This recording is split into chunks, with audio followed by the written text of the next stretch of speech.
একদিকে কোচবিহারে অস্ত্রসহ গ্রেপ্তার করা হয়েছে তৃণমূল নেতাকে। আমি শুরুতেই শুভেন্দুর কাছে চলে যাই। শুভেন্দু, স্বপন বর্মন তৃণমূলের নেতা, যাকে গ্রেপ্তার করেছে পুলিশ, কি অভিযোগ তার বিরুদ্ধে?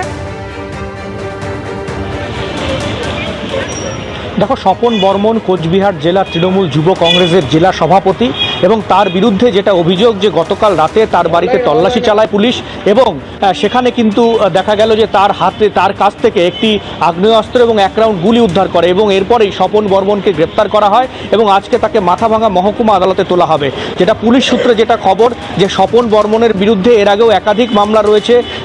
গত বছর 5ই আগস্ট শুভেন্দু অধিকারী বিরোধী দলনেতা হিসাবে যখন তিনি কোচবিহার এসেছিলেন, সেই খাগড়াবাড়িতে তার গাড়িতে হামলা হয়েছিল। সেই হামলার ঘটনার অন্যতম অভিযুক্ত ছিল এই স্বপন বর্মন।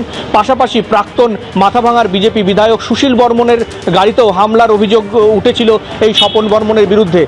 একাধিক অভিযোগ রয়েছে স্বপন বর্মনের বিরুদ্ধে। তবে গতকাল তাকে অস্ত্রসহ তার বাড়ি থেকে গ্রেপ্তার করা হয়েছে, তার 1 রাউন্ড গুলি উদ্ধার করা হয়েছে। তার সাথে আজকে তাকে মাথাভাঙা আদালতে তোলা হবে এবং পুলিশ যেটা সূত্রে খবর তাকে পুলিশ রিমান্ডে নেওয়া হবে এবং তার বিরুদ্ধে এই অস্ত্র মামলা ছাড়া আরও কোনো মামলা দেওয়া হয় কিনা সেটা কিন্তু পুলিশ দেখছে, কারণ তার পুরনো মামলাগুলো খতিয়ে দেখছে পুলিশ। সব মিলিয়ে এই ঘটনাকে কেন্দ্র করে রাজনৈতিক চাঞ্চল্য ছড়িয়েছে কোচবিহার জেলা জুড়ে। ধন্যবাদ শুভেন্দু।